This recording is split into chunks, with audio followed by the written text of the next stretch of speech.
Hi, do you know that 90% of all markets are operated by smart money? Learn to think like smart money. Use volume spread analysis. Invest or trade by following the smart money. iVSAchart analytics will 1. Identify exactly when to buy, when to sell, and what to buy and avoid. 2. Maximize profits and minimize risks. And 3. Give trading or investing edge you need now. Try it now. Free trial available.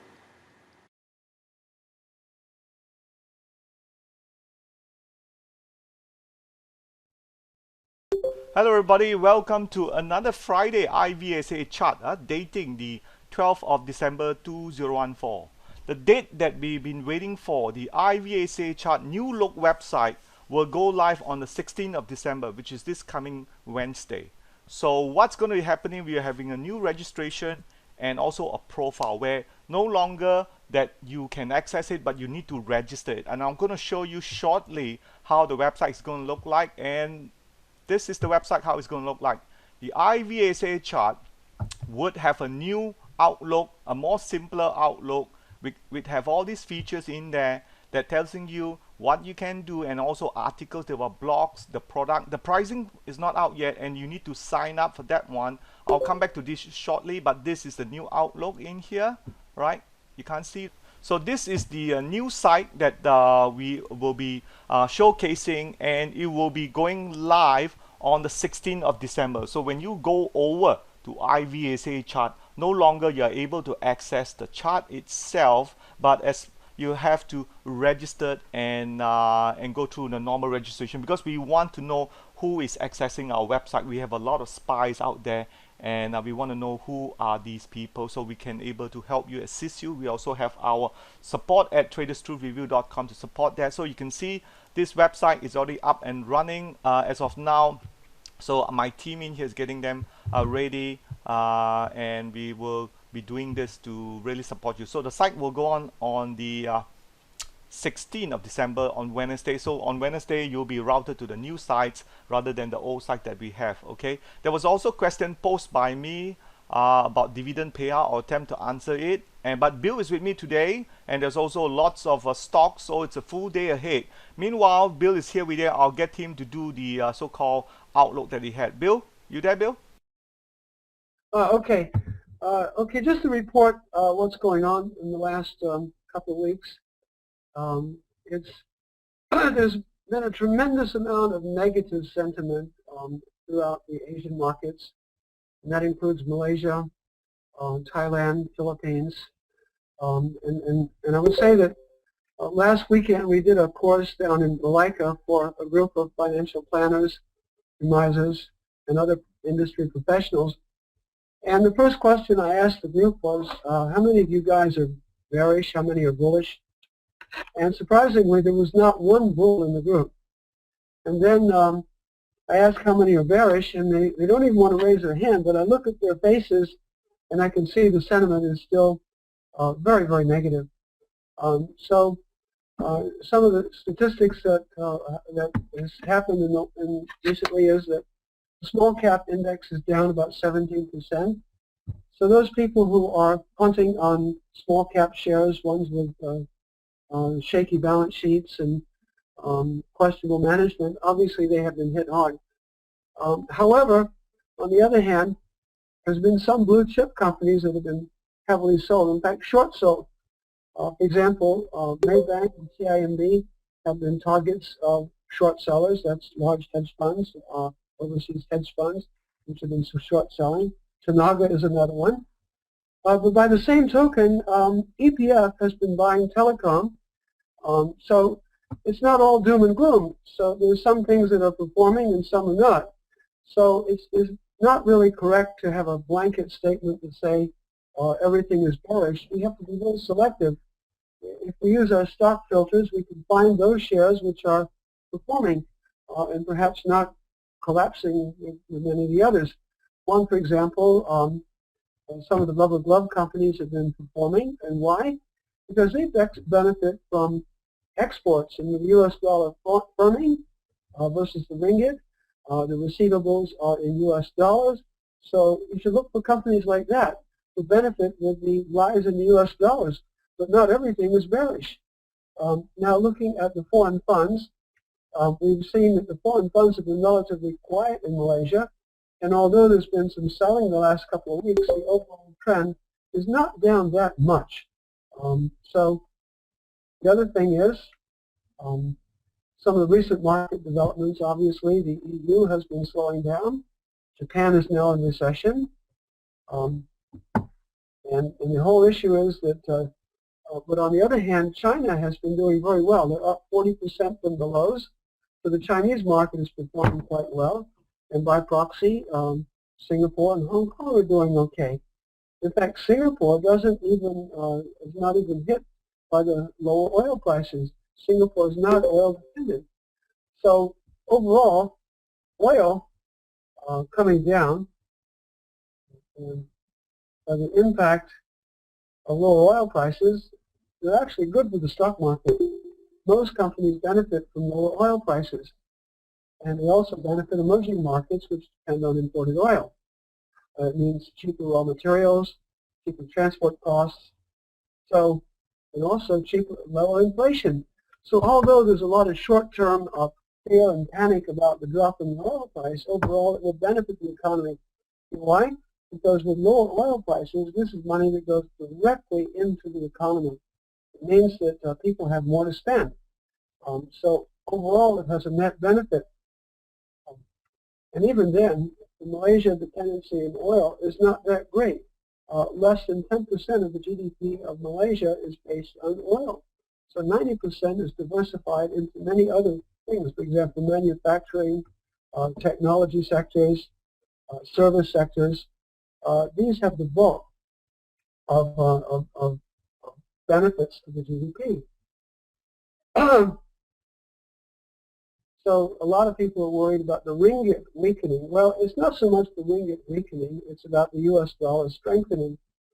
So we don't really see interest rates going up here in Malaysia, at least until perhaps middle of next year, and then only then by maybe 0.25%.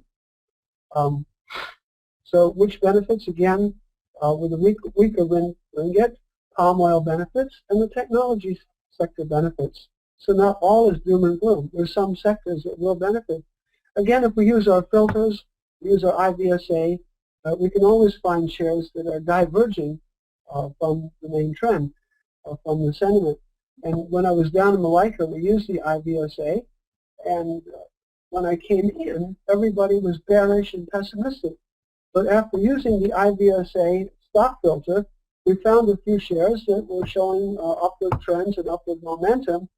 And then the group, they turned. The sentiment turned on just so fast because they saw money-making opportunities if we used the right filters. Now, my view is that interest rates are going to stay low. And low interest rates are positive for stock markets, generally. Although Malaysia has been affected by sentiment, I think it will realign and you'll see markets going higher. Even the U.S., looks like they're going to be deferring interest rate rises. So with low interest rates, it means that the market can trade at higher PEs. So again, our strategy is to always concentrate on good companies with good management and good business models. And another thing we have to monitor is the foreign selling of MGS, Malaysian government securities. And although there's been some panic headlines about foreign selling of MGS, in actuality, the selling has been rather mild. So it hasn't really been that much selling, although if it picks up, that might be a concern. If you look at it, there was much higher selling of the MGS back in April of 2013, April, May, and June. And so these levels have not approached those levels, even close to those levels. So it means that we're not, although we're seeing mild foreign selling, we're not seeing an avalanche of selling.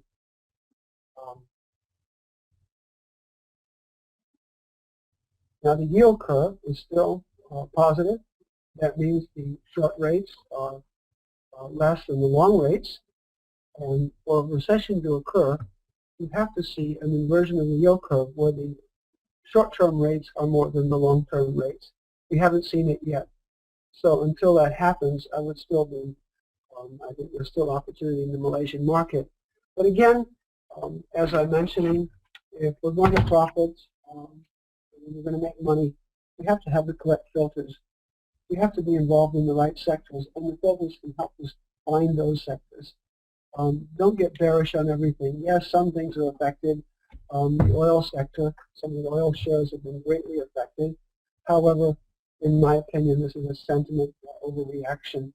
And some of the quality companies, the downstream oil, pet dog, they're not really affected by the drop in the oil price, although the crowd seems to think so. And by the way, the short selling in pet dog is over. I don't see any insider selling in the last couple of weeks. So that's another thing that we should see some recovery there. Okay, having said that, I do wish you a good week ahead. Make sure you're disciplined, make sure you're very nimble, manage your risks, and use your filters to find opportunities. Okay, goodbye. All right, thanks a lot. That was Bill, and we are back to our program in here. Okay, so that was Bill, and as I said before, let me just show you about our new website here that you have. So all of you who want to use the iVSAchart need to sign up. So in order to do that, you can click on sign up. You can do it now, and once you get there, there's you don't have to select any package, whatever the case is. Just sign up. If you have any issue, just let me know. Your date of birth, and some of these are required. Mobile phone is required. I think this is some things we do to protect us, because we want to protect any malware in there. And once you complete, you can log in, and we also have this feature which is a safe login. Once you log in once, you don't have to do it again. All right, so it's still free of charge as until later notice when we start getting up more features in there. Definitely one of them will be the portfolio management, that we can help you to do risk management on using the iVSAchart. A lot more things are coming up for that one. So check out our website, and then a letter will be sent out to all of you informing that we'll be going live on the 16th of December. Okay, so there will be a registration and profile. Okay, so it's fairly simple. It's just part and parcel of getting the sites up. So that was our new website in here. Now the question that I have was sent by Mr. Chan here from JB, and his question, he said that if a company pay a dividend of almost 90% of its equity price, around 265, from a fundamental point, is it good or bad? Does this consider a fundamental change? Is there any hidden reason why a company decides to pay such a huge dividend that average investor don't know? Take Job Street as an example. So what do y'all think? Anybody has an answer to this? Okay, what do y'all think? Because Job Street just had a stock split with a big dividend payout. What do y'all think, huh? Audience, who's listening now? Good. Okay. Anybody else? Yes. Okay. What do y'all think? Good. Not so good. Okay. Now, really from an analyst standpoint now, okay, now typically a company should pay reasonable shareholder to its reward.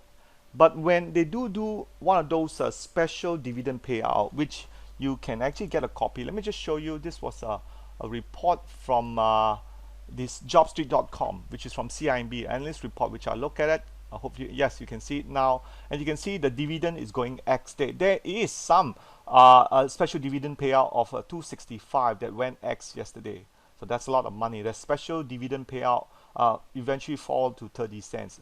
Though this is also signifying that Job Street don't want the price higher. Now, if you look at Warren Buffett, how he runs his company, he never pay any special dividend, but yet the stock price go higher and higher, because he simply believe that if you want my stock, you gotta come and get it. However, there are many other companies, example in this case Job Street, who want to have liquidity as such, so they want to make the stock price affordable to an average Joe, and subsequently shareholders who has been with them for some time would be rewarded with a 265 dividend payment. Hey, that's not too bad, no, actually.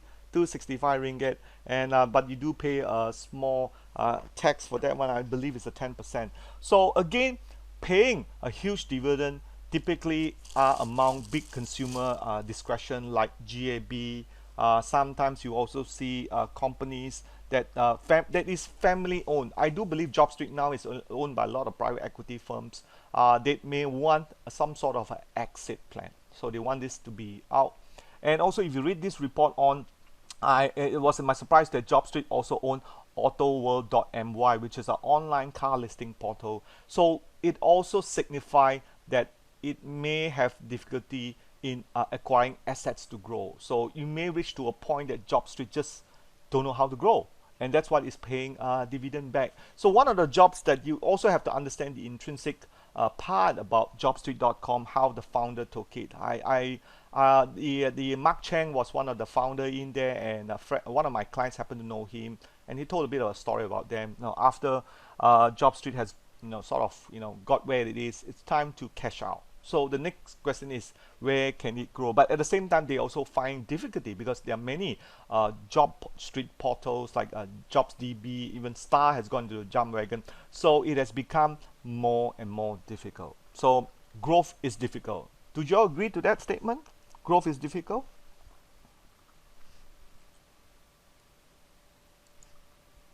Yes, okay. That's right. Is Malcolm here? Malcolm, are you in the among the audience? Because you are having difficulty registering.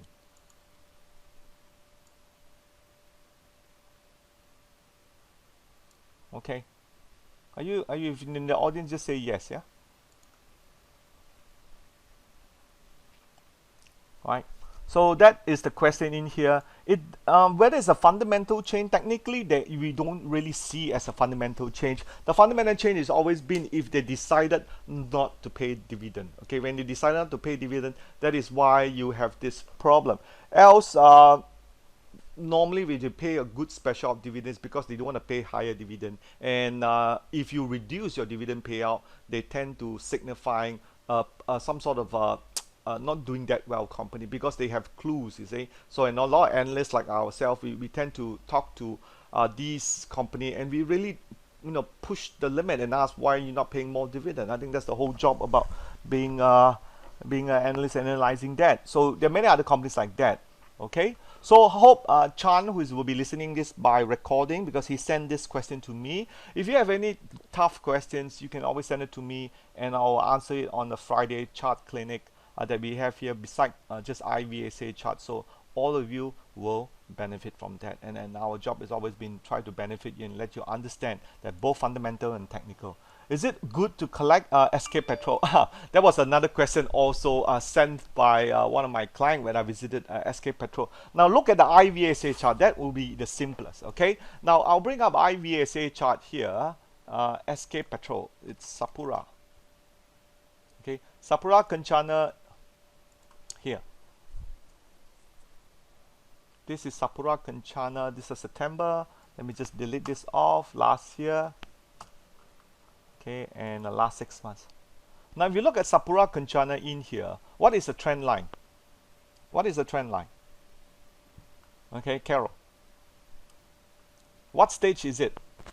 Okay, so use what we teach you in our main course. Okay, use what we will teach you on our main course, and also at least look, stage 1. Yep, that's right, it's in stage 1, but we haven't seen more accumulation, right? If you want the stage, we want to make sure we get more.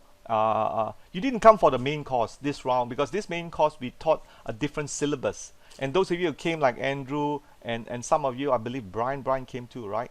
So we had taught a different syllabus for you to learn how to accumulate on the second and third day. So we have changed the structure of our course in here. So I did talk about wait until you see at least a greenish region bar here. This is what we're talking about. Is it green yet? Have you seen the green region bar in here yet? Yes or no? Anybody? Have we seen a greenish bar in here yet? No, right? So wait for it, right? Yeah, wait for it yet. I would be patient to wait for this. Now this a lot got to do with what Bill said about earlier about the tied up to the oil prices.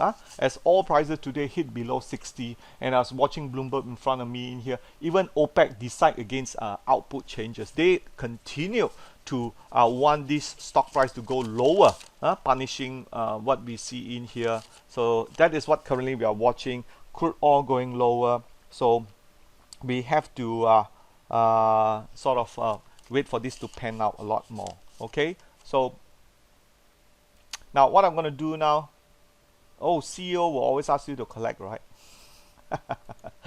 All right, CEO will always ask you to collect, right? Yeah. That's a funny one. I like that one. CEO will always never tell you to buy. Okay, now let's go on to some of the stocks that we have here. 8613 that I want to analyze now. Okay, 8613.kl. Okay. You don't want to catch a falling knife. Remember, Carol? Okay, this is prudent. Nice breakout in here. I think this one has a little bit more room. We got volume coming in. This is just the beginning. We have a line change somewhere around here when the volume came in. We have about 2000s and the volume finally came in some more here. Prudent. I think there's some news also in there about prudent. This one is good. Let the profit run. You can put on the ATR stop loss on the right side here. Redraw this again, right? Now remember, the access will the non-registration access will end on the 16th of December, but you need to register and also access through the login ID comes on the 16th of December. So just make note of that, okay? So this is the official things. Okay, next one is 7765.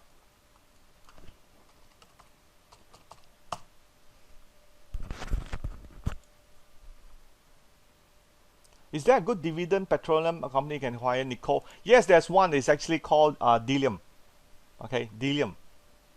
Now, rapid synergy is very, very interesting in here. You could see market really been tested in here. $6 test. So it may be a time that this thing, you know, may just break upside. Having said that, the return on equity is certainly very low, and the dividend payout is not bad, but it's heavily overpriced. I think at 33 times when the market is just doing 50. Just be careful if the market were to break down from in here at the going rate. It needs to be sustained by a lot of good news. Okay, I would take a bit of profit if I don't know much about the company. Now this is from Kelvin. He wanted me to look at some of these stocks in here. ProLexus. Okay. Now I believe ProLexus had a fall. Okay, let's look at this one here. Now ProLexus, after trying to beat up here, the market fell off. It's still holding up in here, but you could see it already cut loss at 175. Now this is the next level will be here, which is a stop loss about let me move it here. Can you see here? 1623. Okay, 1623 is your stop loss in here. There are signs of strength in here inside what we're seeing here. Typically when you see a strength, the market cannot break down. Typically we see if it does break down, means the weakness is still persistent and the market will continue to go lower. Okay, next one that we have is Unisem. Okay, Unisem did pretty well yesterday. Tried to break up, but yesterday, remember, we have another huge market. It's one of my closing bell stock pick too. We have uptrust here, nice uptrust in here. Market subsequently tried to go lower than this point, which is the low 189. Okay, so if it does break to 185, perhaps that's a time to exit this. But else the stop loss is still doing around what was that? 177. Yeah, 177. Yes, 177. 177 in here. Still going out uptrend. Today is going some little bit of pressure. Let me see where I am now on Unisem.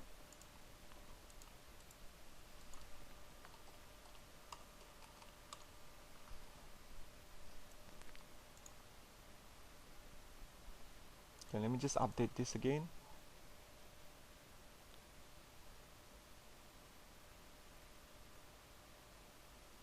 Can you still hear me? Just want to do a sound check, please. Okay. All right. This is Unisem as we see inside there, holding up. It's testing the 189 level in here. So that's going to be a danger, but volume is definitely low. Let's see at the end of the day what it's going to be doing. Okay. So definitely it tested $2 in here. Huge volume inside there, but technically it shouldn't close higher. If you see a breakdown, means the sellers are still in control. Okay, the sellers are still in control. Let's look at the next one in here, Datasonic. I haven't seen this for a long time. Datasonic. Okay. Now Datasonic has really broken down since then, and you can see in here it's sort of hasn't have any green bullish region to think about accumulating. It's still on the down stage in here, of such it's still moving sideways in here. Again, we have the also the dead cross, the crossing of the 50 and 200 means more bearish days to come in here. So dividends about 2%, but the return on equity is certainly great. This stock in here has done pretty well over the years, but certainly has dropped down in here.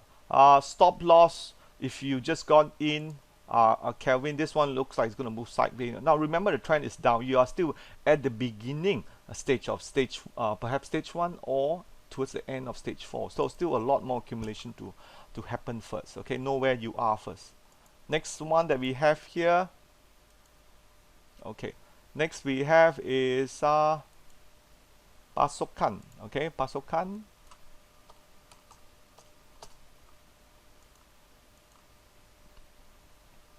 Now Pasukhas hasn't done much. It holding up between 22-26 cents. Looks like more sideways moving. It did break up high in here, so definitely stop loss will be around 21 cents in here. Pretty straightforward, this one in here. Sideways movement. More to come. We have Guoco. Next one is Guoco.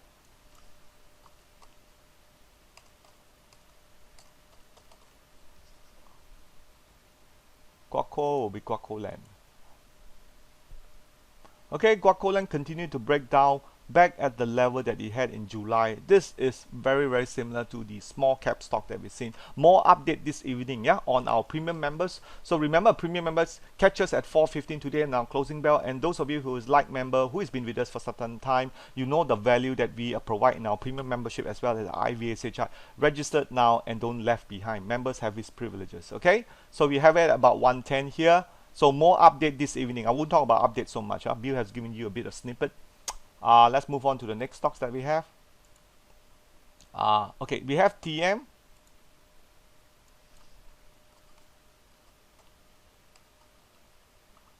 Telecom Malaysia here. Now Telecom Malaysia has hit high 750. It's always been like what Bill said, one of the nice stocks that the EPF likes to buy it in here. Still a lot of pressure. Now remember, when the market goes down, everything goes down too. It's still holding up a nice base. It does pay about 3.8% dividend in here to push this up. KLCI, I think Telecom has to go a bit higher in there. Okay, other than that, it's just a nice stock. Bursa, I think Bursa is also feeling the same pressure. I haven't seen Bursa chart for a long time. Okay, not too bad. I'm surprised. Still holding up pretty much between 790, 70. It does pay a 4% dividend yield. Now that explains why it didn't go so lower, because this is a nice dividend yield stock, right? If you look in the scheme of all things, let me switch this to a weekly chart, right? Bursa has always been trading. Let's look back at 2 years. Okay, let's see where it is now. You can see it's pretty much around $748 in here. So don't look for too much of a big expectation for Bursa. Right, nice stock. Carex, that's the one which is nicely done. Rubber glove, condom maker. I think most of you have heard this one before. Let's look at the daily chart. Now this one certainly break higher, one against the trend. I think there's also today an update of a buy for Hatalega, some of the rubber glove industry, because remember, with the weakening ringgit, rubber producers certainly will be much cheaper because they sell in US dollars. So this will tend to do very well, some of those stocks. Okay, I like that. In downtrend, people tend to use more condom. Okay, so that's all the stocks that I have. I'll take 1 or 2 more questions. Okay, before we end our session in here today. Let me see, Bill, you still there, Bill? No, Bill has left. Okay.